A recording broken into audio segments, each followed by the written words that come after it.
Hey, what's going on, everybody? Verdi here with another Raid Shadow Legends video. Today we're going to go over Sethallia. She is a Bannerlord's legendary that was reworked in patch 1.13, and I think it is finally time to take her out of the vault.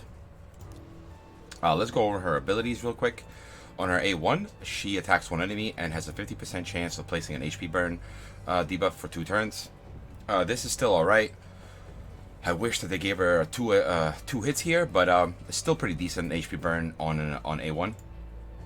Her A2 removes all debuffs from a target ally and then places a block debuffs buff for 2 turns and heals that ally by 75% of their max hit points. Heals all other allies by 20% of their max hit points and fills their turn meter by 15% if the target is fully healed by this skill. So this is really cool, and now we can get a heal on all allies instead of just one. And this ability is only on a 2-turn cooldown when booked, so very, very nice. On her A3, Aggress has a 75% chance of removing all buffs from all enemies. It then decreases the turn meters of all enemies by 10% and fills the turn meters of all allies by 10%. Decreases the turn meters of all enemies by 20% and fills the turn meters of all allies by 20% if 5 or more buffs were removed. So this, I think, will work really nice in PvP, because if they start with shield buffs and immunity and things like that, you could just swipe that and fill the turn meter of all your allies. She could technically work as a Lysandra or an Arbiter. Not nearly as good, but still very, very usable. And then on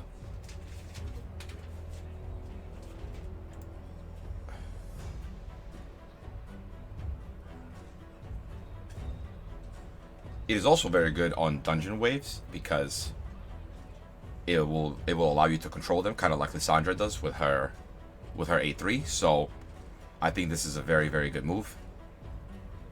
And then her aura increases magic ally resist in all battles by 50%. I wish this was all allies and maybe 40, but it's still pretty good. Her hit points are pretty good, and attack and defense are actually high. Speed is very good at 108 base speed. So let's go ahead and take a look at the artifacts that I put on her. I pretty much went with all speed because we're gonna use her in PvP a little bit as well in dungeons. So 3 speed sets with speed substats and hit points and defense. You pretty much just want to make her tanky, accurate, and have as much speed as you could possibly give her. So yeah, those are the artifacts. I ended up fully booking her. I was trying to get these two cooldowns, and obviously I hit the A1 along the way. And then for her masteries, I went with offense and support. You probably could go defense and support as well, but I wanted the extra damage from War Master. And over here on the support tree, I went with Sniper and Evil Eye and Lore of Steel. You could go with Cycle of Magic, but I wanted a little bit of extra stats for the speed. And Evil Eye is just very, very good all around. And then here, Rapid Response and some extra accuracy. So let's go ahead and run her in a couple of PvP matches. I will use her instead of Arbiter. Alright, let's see how she works on auto. There we go. She removed everyone's buffs.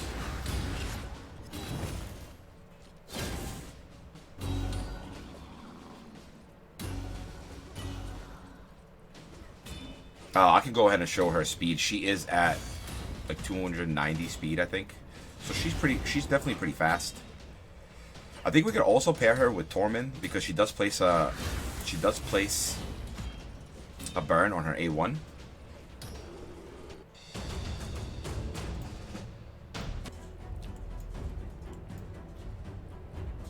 Alright, we can go against this Arbiter team here.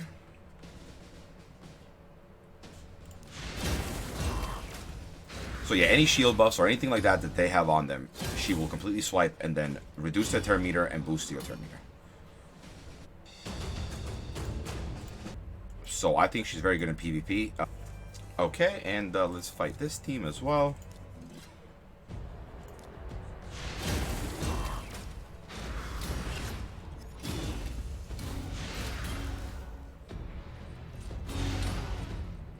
Oh, and there she goes. Are we gonna have to take over here? Nope.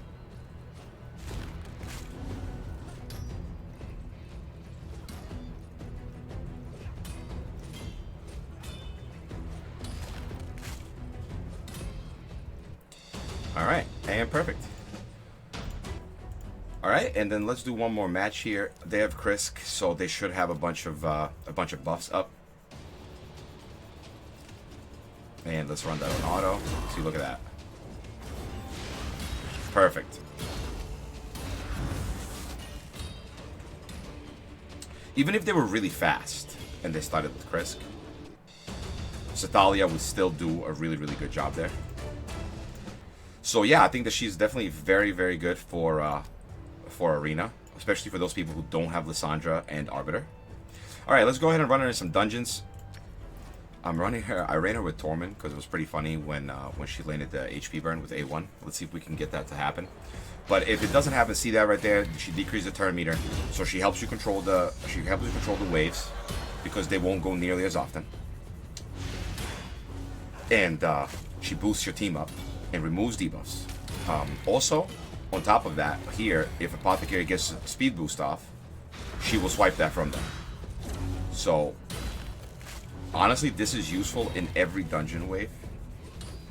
And even in Spider, because the block debuffs that she puts up, it's going to be on the target that is getting the debuffs on them. And that's going to be your tank. So, it's going to allow you to tank Spider better. Oh, here we go. That was a good example. Once you get the burn on them and the freeze, then Torment starts flipping out.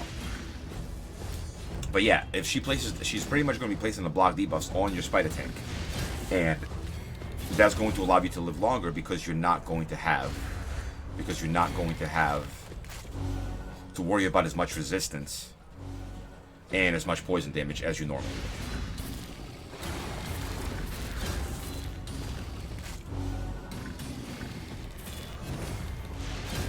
So yeah, with the nice boost and everything there, the team is definitely much faster. And yes, this does work faster with Royal Guard and Arbiter, but not everyone has Arbiter. So if you pulled Sethallia and she's just sitting in your vault, get it out of there and start using her because she's definitely pretty good now. All right, let's check her out in Ice Golem.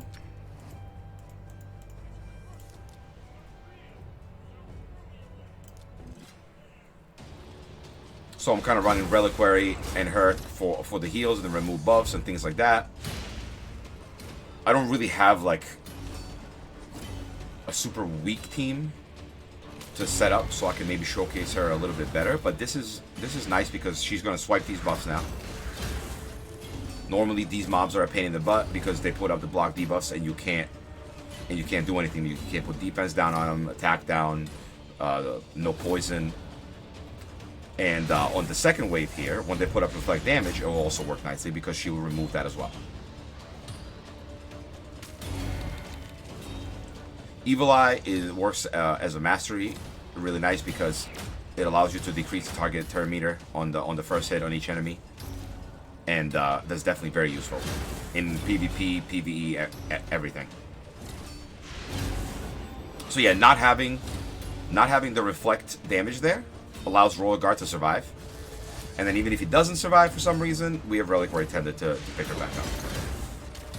But yeah, she continues boosting us there, and it allows the ads to not take as many turns. Therefore making it easier to survive through the defense down and all that stuff that the ads can do, and then the big smash from the Golem. If you had lower damage output than I do, her HP burn would also do very, very good damage. Seeing as how one person with HP burn will damage everyone as soon as they take a turn.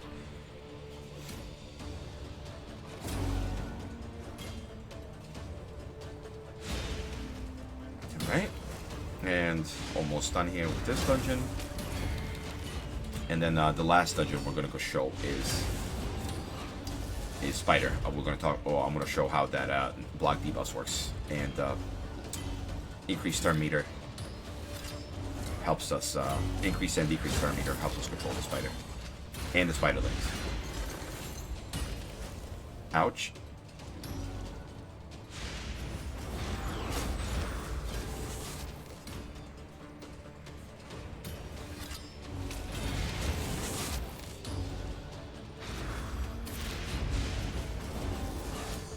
Nice, block debuffs. And there we have it. Alright, and like I said, let's do one last dungeon. That's going to be Spider. So Coldheart's going to be the quote-unquote tank here. Obviously, Monster Shield helps.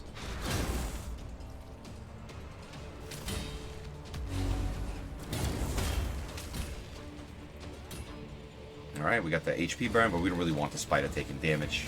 So it doesn't really matter that much here. So see right there? We removed the poisons and block debuffs on the Coldheart. So now Coldheart is now taking no poisons at all. And if you didn't have a Zerg set up like I do here, and let's say you were using like a Rosin tank and Apothecary and Tyrell and a Coldheart, this would still really this would still work. I just didn't really want to go through all of my guys and regear them so I could show weaker setups. But you can see the gist of why she is good just through watching her on these good teams. But yeah, I think that if you do not have a booster, if you do not have a block debuffs, she will definitely cover both of those roles. And she's a much better champion than she used to be.